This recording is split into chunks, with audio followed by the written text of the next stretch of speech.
Some deaths are accidents.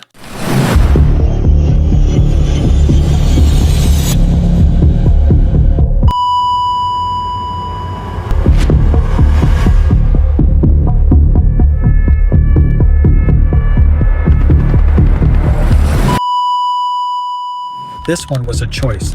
100 small choices. The ocean never argues with you. It doesn't negotiate. It doesn't care what your phone told you, how confident you sounded, or how recently you checked the screen. It follows a schedule older than every map you've ever opened and every machine you've ever trusted.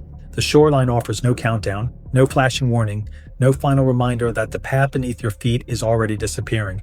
One moment, it's an ordinary walk. Minutes later, it's an island. Then it's a trap. Nature rarely kills with a single mistake. It waits. It lets dozens of perfectly reasonable decisions stack on top of one another, quietly, patiently, until retreat is no longer an option. It does not rush. It does not need to. It has never once in all its history been in a hurry to collect what carelessness eventually hands it. These are the warnings they ignored. This is preventable. The question nobody should have asked. Along the South Wales coastline, there is a particular kind of beauty that draws people toward the water at exactly the wrong moment.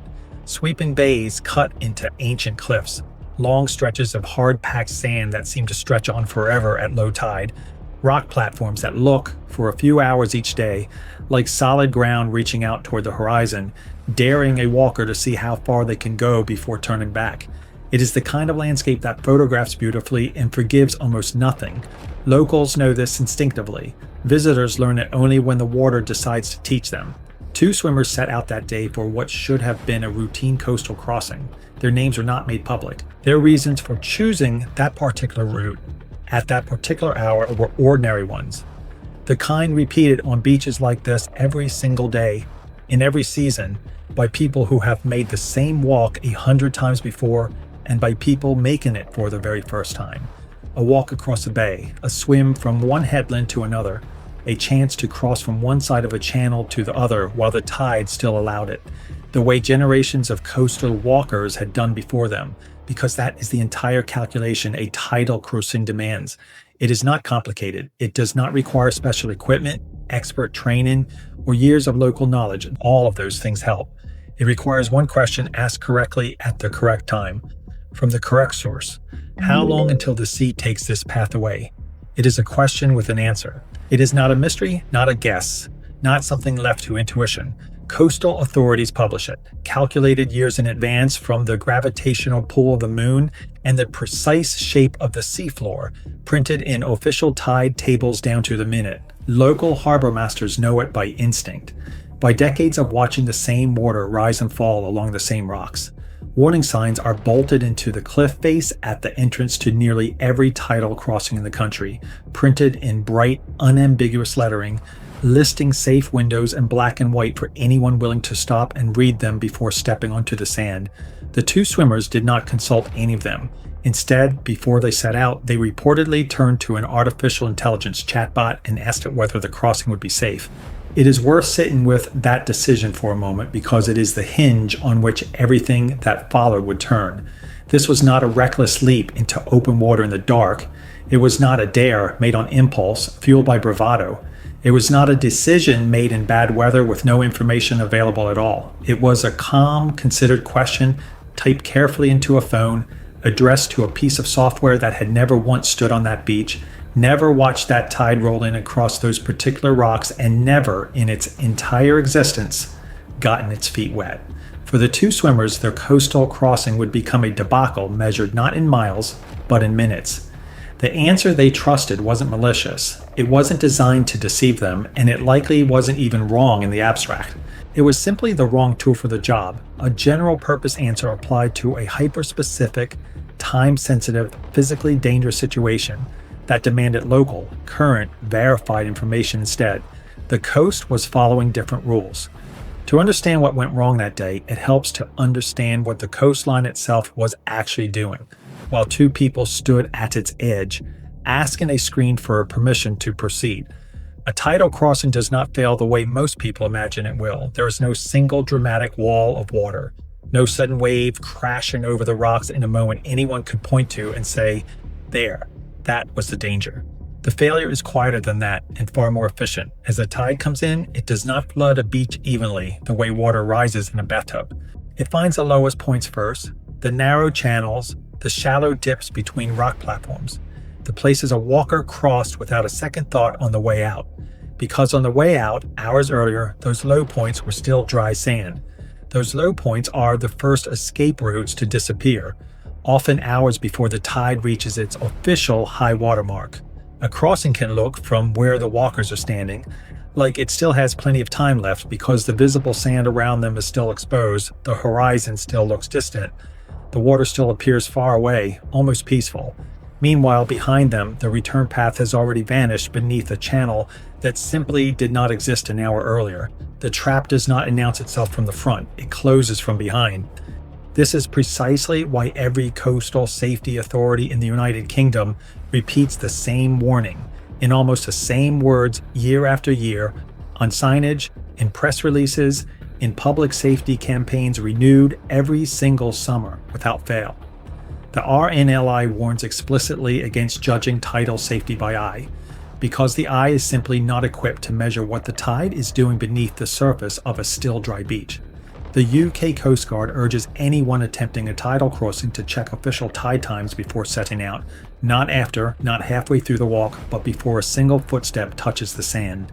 The UK Hydrographic Office, the very institution responsible for producing Britain's tide tables, exists for exactly this reason, because visual judgment, however confident, is not reliable enough to trust with a human life. The tide does not announce itself. It does not slow down out of courtesy. It simply arrives, on schedule, indifferent to whoever happens to be standing in its path when the numbers say it's time. And even for those who make it into open water rather than being caught out on the rocks, the coastline holds a second hazard, one considerably less forgiving than distance or timing alone. British coastal waters run cold nearly year-round, generally somewhere between 5 and 18 degrees Celsius, depending on the season and the specific stretch of coast. To a body suddenly submerged in water that cold, the physiological response is immediate, involuntary, and impossible to train away entirely. A cold shock can begin within seconds of immersion. A sharp, reflexive gasp for air, a spike in heart rate, a wave of panic that has nothing to do with courage or swimming experience, and everything to do with basic human physiology reacting to a sudden thermal shock. Swimming ability, even in someone strong and confident in the water, can begin to deteriorate within 10 to 15 minutes. As the muscles lose coordination, the limbs stop responding the way they normally would, and simple movements that were effortless on land become clumsy and exhausting. It is not a slow decline that gives a person time to adjust. It is a countdown that starts the instant skin meets water, whether that immersion was planned or not. The coast wasn't changing suddenly that day. It was changing exactly as it always had, exactly as it always would. On a schedule it has kept for longer than any coastline has had a name. One decision became 5. What happened next did not begin with a single catastrophic mistake. It began with a sequence. 5 decisions, each one small on its own, each one explainable in the moment, each one taken individually almost forgivable. Together, stacked one on top of the other, they built a trap with no visible walls, no obvious warning, and no single moment where either swimmer could point and say, "This is where it went wrong." Decision 1. Instead of consulting an official tide table, the 2 swimmers asked an AI assistant whether the crossing would be safe. It is important to understand precisely what a conversational AI system actually is, and just as important to understand what it is not. It is not a sensor standing on the beach. It cannot see today's surf conditions. It cannot detect a localized swell, a shifted sandbank, a temporary hazard reported by a local harbor master that very morning. Even when such a system is connected to information pulled from the internet, its answers can be incomplete, generalized, or built on outdated or mismatched assumptions about a specific stretch of coastline at a specific hour on a specific day. It can describe tides in the abstract, the way a textbook can. It cannot watch one arrive in real time. It cannot feel the wind shift or notice the water rising faster than expected around a rock it has never seen. Decision 2. There was no independent verification of that answer. Nothing in the account of that day suggests the swimmers checked official tide tables before setting out. read the posted warning signs at the entrance to the crossing, consulted UK Coast Guard guidance, or contacted the local harbor for current conditions. One digital answer, generated in seconds, stood in for every other layer of caution that coastal safety guidance deliberately insists on stacking, precisely because any single source, human or otherwise, can be wrong, and redundancy is what catches the error before it becomes fatal. Decision 3. They appear to have misunderstood what safety near high tide actually means. This is a common and genuinely dangerous assumption, one that catches out experienced walkers as often as first-time visitors. The belief that a crossing remains passable right up until the tide peaks, and only becomes dangerous after that point. In reality, many tidal crossings become impassable hours before high water, because the single lowest point along the route, the one narrow channel that absolutely must be crossed to get back to safety, floods first, long before the rest of the bay shows any visible sign of rising. By the time the tide is visibly high, obviously high, the route home may have already been gone for quite some time. Decision 4. They committed to the crossing. This is the point in nearly every tidal incident on record where psychology becomes just as dangerous as physics. Once a certain distance has been covered, turning back stops feeling like the safe, sensible choice and starts feeling like the difficult, embarrassing one. There is a quiet, very human reluctance to abandon a plan already in motion, an unwillingness to admit, even privately, that the original decision might have been a mistake. So the walk continues. The destination gets closer. The distance behind grows longer with every step, and the margin for error, invisible the entire time, shrinks steadily with each passing minute. Decision 5. The sea quietly removed every remaining option, not with a wave. Not with the dramatic surge that anyone could have seen coming and reacted to. The incoming tide simply filled the low points behind them, the way it had filled those same low points on 10,000 ordinary days before this one, without malice and without hesitation. And the route the two swimmers had walked out on ceased to exist behind them almost silently. By the time danger finally looked dangerous, by the time it was visible, undeniable, impossible to rationalize away, every earlier decision had already become permanent. There was no longer a version of events where checking a tide table an hour later would have helped. That window had already closed, when water becomes a trap. What is known of the incident itself is relatively straightforward, and it follows a pattern seen again and again along tidal coastlines throughout the United Kingdom, repeated with grim regularity every single year. The returning route flooded. The narrow channel the two swimmers had crossed with dry feet on the way out was, by the time they turned to head back, filled with moving water, deeper and faster than it had any right to look from a distance. The swimmers found themselves stranded, not out at sea, not yet in immediate open water danger, but cut off, standing on a shrinking patch of exposed rock or sand, with the only path back to solid ground now submerged beneath them. Members of the public noticed someone on the shore watching the bay the way people often do, without ever quite realizing they are performing a kind of quiet, unconscious vigilance, recognized that two figures who should have been walking steadily back toward the beach were instead standing still, watching the water rise around their feet. Emergency services were alerted. Verify exact responding agencies. It is worth pausing here briefly to describe with clinical honesty what a delayed rescue in a situation like this one could have become. Not necessarily what did happen to these two specific people, but what the physiology of cold water entrapment predicts again and again in cases across this coastline where help does not arrive in time. Stress triggers an elevated heart rate almost immediately. Under that kind of acute stress, movement becomes rushed, less controlled, less deliberate than it would be under calm conditions. On wet, uneven rock, rushed movement is precisely how slips happen. A slip near the water's edge can mean sudden, accidental immersion, an unplanned entry into water that, at that time of year, is cold enough to trigger the same violent cold shock response as a deliberate, prepared swim would. That shock brings hyperventilation, an inability to regulate breathing on command, a spike of panic that has nothing to do with willpower or experience and everything to do with the body's automatic reflexes overriding conscious thought. Fatigue follows fast, faster than most people expect it to, and swimming ability begins to fail well before genuine exhaustion would explain it on its own. If immersion continues long enough and rescue does not arrive in time, the chain ends the way it ends for too many people on coastlines exactly like this one. Not primarily from hypothermia, which takes real time. The body in cold water often simply does not have, but from cold shock and a drowning it can trigger within minutes, sometimes before a rescuer is even fully in the water to help. This is not what happened to the two swimmers that day. It is what could have happened had the story gone differently, had the timing of the rescue shifted by even a few critical minutes. Cold water fatalities along coastlines like this one often begin with cold shock, not hypothermia.